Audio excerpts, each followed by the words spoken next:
So I don't think there's, in your book, it refers to it on page 113 as the illusion of depth. And there's not a simple definition. So I kind of made up one for you. Excuse me, my voice is, I'm feeling better, but my voice, I guess, isn't back yet. All right. So we're going to give it kind of a funky definition, but it's an illusion of space is when looking at a 2D picture, or actual space, really, but we're going to apply this to art. When looking at a 2D, everybody see it? I'll move it up a little bit. 2D picture. And what's the word we use for that when we talk about a picture? It's a what? That's what I thought you were going to say. Composition, right? So I'm going to be asking you to make compositions. So you know, some people go, well, what's a composition?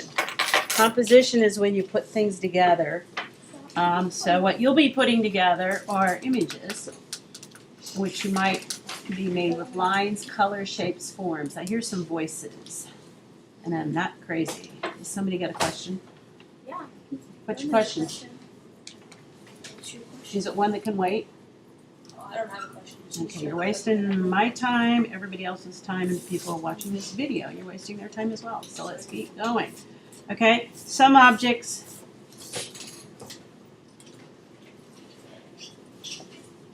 Some objects look closer.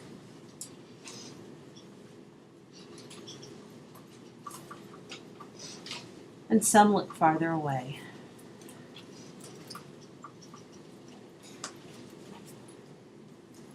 And remember when we did the analysis of art? One of your questions was, is it realistic? Or is it abstract? So you had to assess that. And a lot of determining whether it looks realistic or not is whether some objects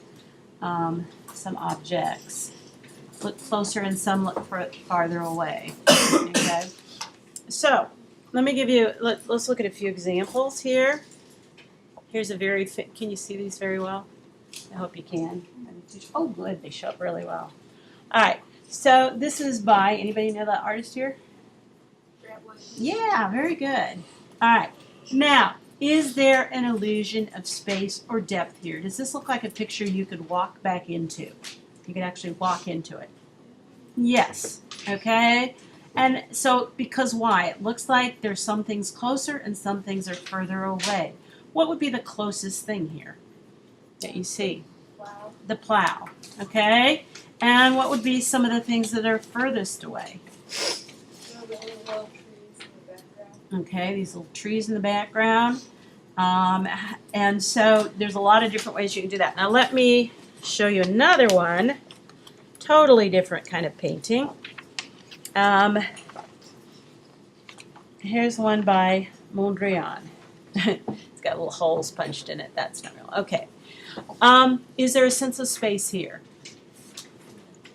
No. Okay. Everything seems to be on the same picture plane, right? So, and how would you say this is very realistic? Tell your partners. Realistic, yes or no? What'd you say? Yes. Realistic, yes or no? See or no? No. No. Okay, it's abstract. This is what we call more abstract art. In fact, over here it says driven to abstraction. Okay, so here's another one. This is kind of an interesting thing. Is there a sense of space here? Let me see if I can bring it a little closer so you can see it a little bit better. I'm being my own. All right. Yeah. All right. Is there a sense of space here? Yes. Yes. What's further away? I don't really know. Okay, those things in the background, and if you could see it the way I can see it, it's kind of almost like a little city back here. And then, hard to say what's back here. And then there seems to be a boat maybe and some mountains in the background. All right, is this realistic? No, why not? Because this is not an object that we readily recognize, except we can tell it's, what does it look like? What does it, you see a face there, but it's a very strange face, right? And this is what you call surrealism. So they make it look real because there's a sense of space there, there's a sense of depth, but that's why it's called surrealism, because these are a group of artists that basically were trying to do images of dreams and things that, were real, because our dreams are real or not. They are and they aren't, right? They're real in that everybody has dreams, right? So that's real. But what happens in the dreams is not real. Okay, so that was what the artists were interested in doing. All right, so let's determine how are some of the ways that Grant Wood here has created a sense of space. What's some of the techniques that he's used? What has he done to the objects to make them unreal so they look real? Yes. Make them farther, closer away. Okay, but what makes them look further away? Make them, How's he changed it? It's in your book if you need some cues here. Talk to your partners. What do you think? Right now, I want to hear some chatter.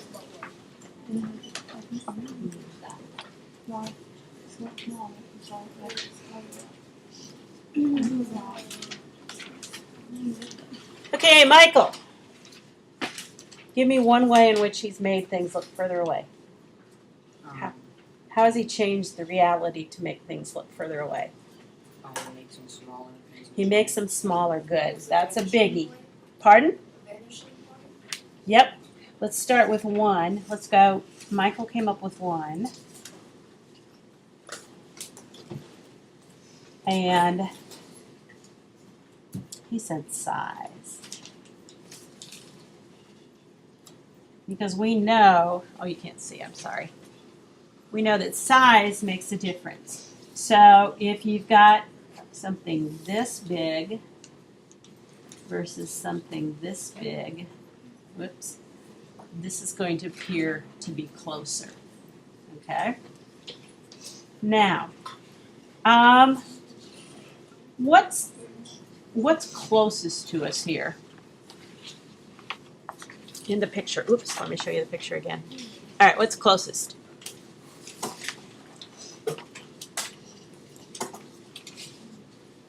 What's closest? We already said this. Say it again. The plow. Okay? Where is the plow placed? At the bottom. Okay? So, another way of having an illusion of depth is by placement. So these are just different techniques, devices that the artist has to use. Okay, so placement on the picture plane, because this is what, just this flat surface is what we're referring to as a picture plane. A plane is just one area in space on the picture plane. And we're going to, this is very helpful. I think you've probably done this before, is you can break the picture plane up into 3 areas. So we can refer to those areas. Anybody know? Anybody got any words for what's back here, here, and here? Horizon line, yes. We're going to talk about that when we get to linear perspective, which somebody already talked about. What else? What do you call this? Background. Yes, good. Background? And anybody got words for these two? They both foreground. That'll be up here. And what do you think that is? Yeah, middle ground. And those are just convenient to be able to, when you're talking about the artwork, that if you can refer to in the middle ground, you see this, in the background, you see this, in the foreground, you see that. All right? So let's put an object in the foreground, an object in the middle ground, making these roughly the same size, and an object in the background. Which one appears closest? And if you're thinking to yourself, the thing in the foreground is the closest, you are correct. So images that are put down here in the foreground as opposed to up here in the background are going to appear to be closer. All right?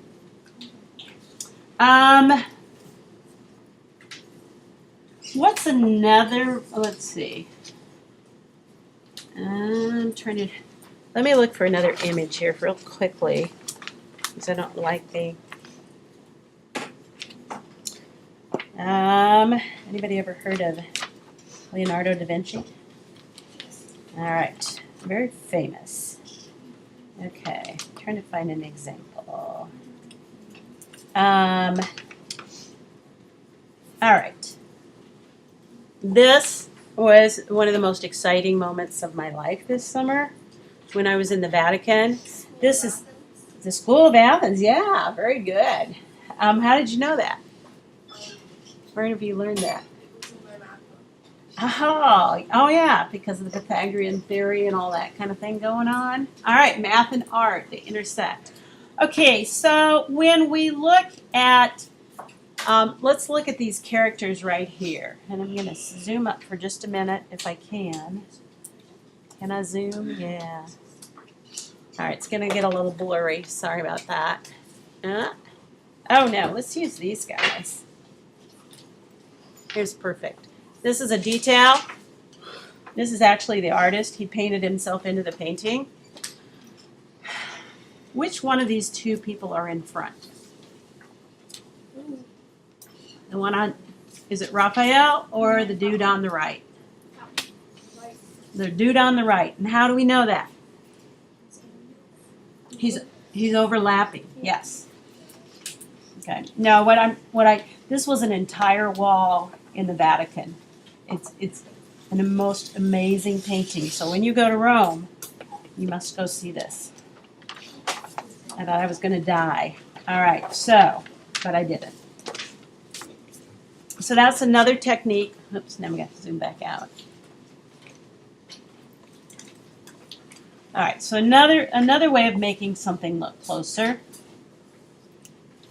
is through overlapping.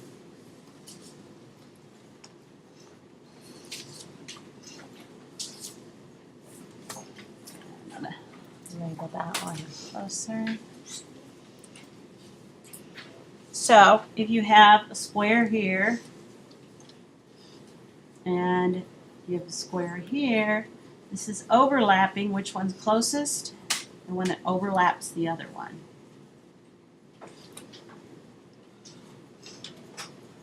Okay. Then somebody else said linear perspective, and we saw that in the hallway.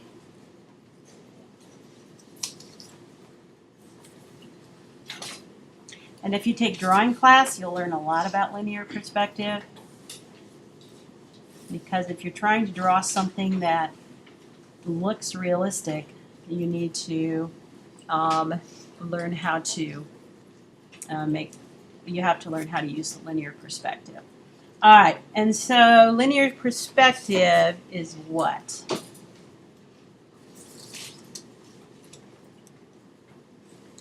I think you all know. I learned this in 4th grade, and that was the most coolest thing ever. This is what I learned to do in 4th grade. This is called a what? Horizon line.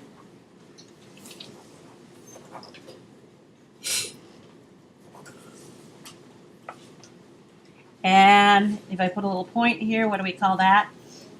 Vanishing point. I know most of you learned this in art class. So if I learned it in 4th grade, I imagine you've learned it as well. So that's the vanishing point. And then, here's what my 4th grade teacher taught me. If I took 2 lines like that and made them disappear at that point, I have, what is that? A road, yes. All right, is that realistic? No, we'd be in trouble if it was, wouldn't we? Because we'd be driving down here and all of a sudden, bam, there's no road. Where do I go? I disappear. And that's why it's called a vanishing point at which the object vanishes in space. But that's an illusion, that's not reality. All right, so, and I'm going to give you one more term, converging lines. And that's these lines right here. Lines that converge. Converge means to come together. So that's another way to create perspective. All right, and then we're going to talk about one more and 2 different ways to do it. And it is called, it's perspective, but it's a different kind of perspective. And what that's called is atmospheric perspective.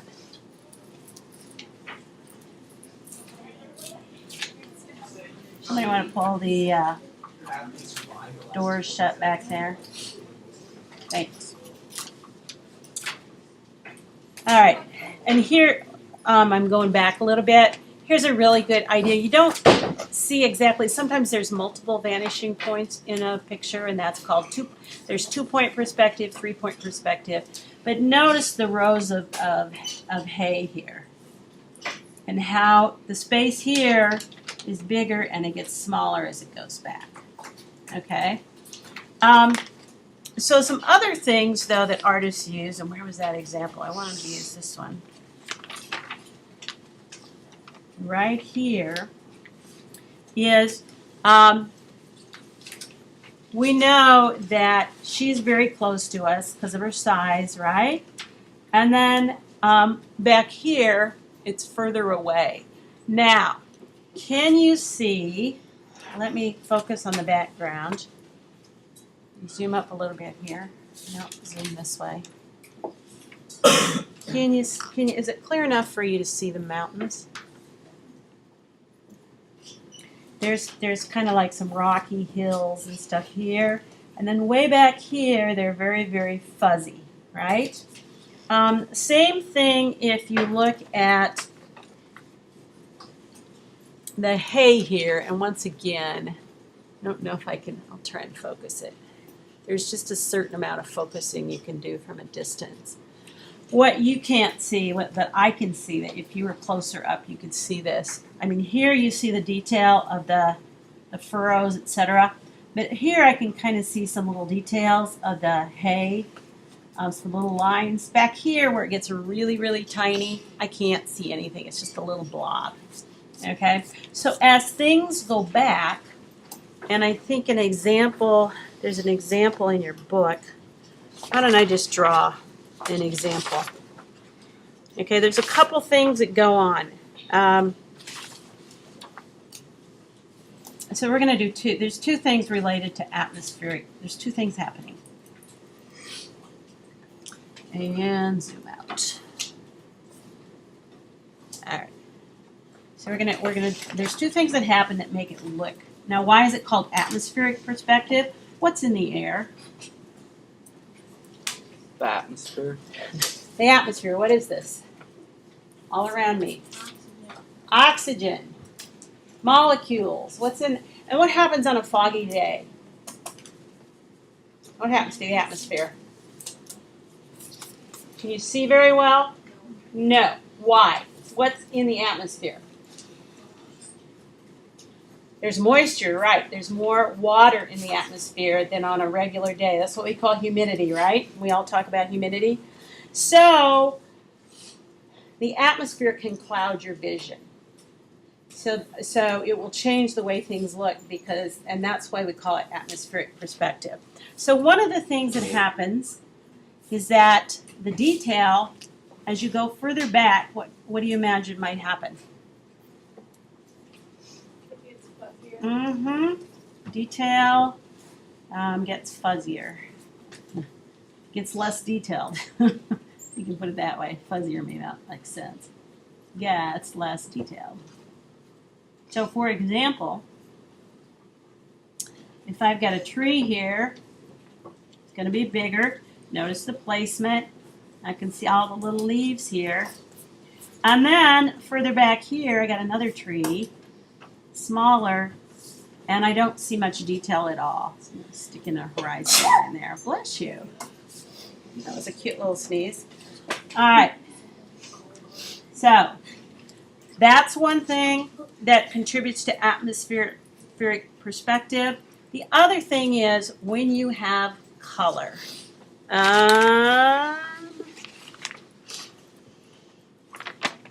Where's a good example?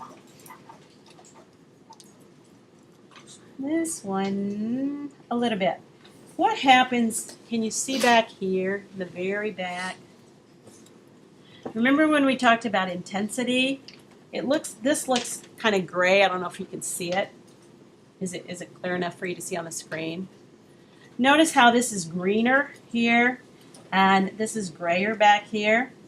So, the other thing is the color. How do I want to write that? There's a color change. So I'm going to write it this way. Colors that are darker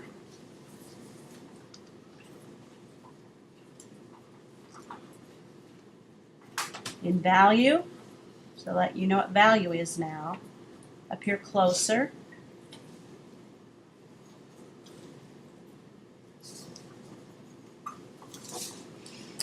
And colors that,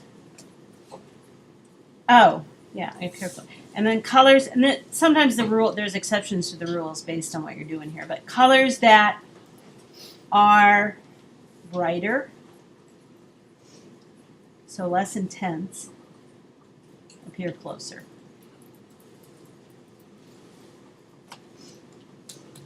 And if you had a colored pencil, you could. So value and brighter, that's, here we're talking about value. When we talk about darker, brighter, we're talking about intensity.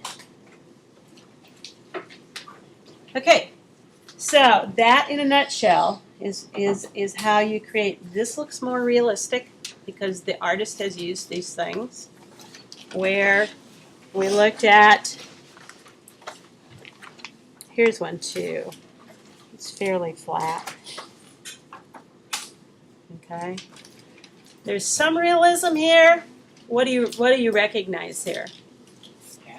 Okay, a cat, right.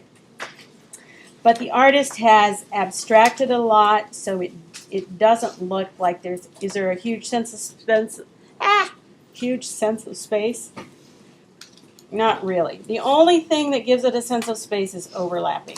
So for example, here and then the placement. This appears closer. This is a little further back. This is a little further back. So it's only through overlapping and placement on the picture plane. So it's somewhat realistic, but it's also unrealistic. Okay, for 31.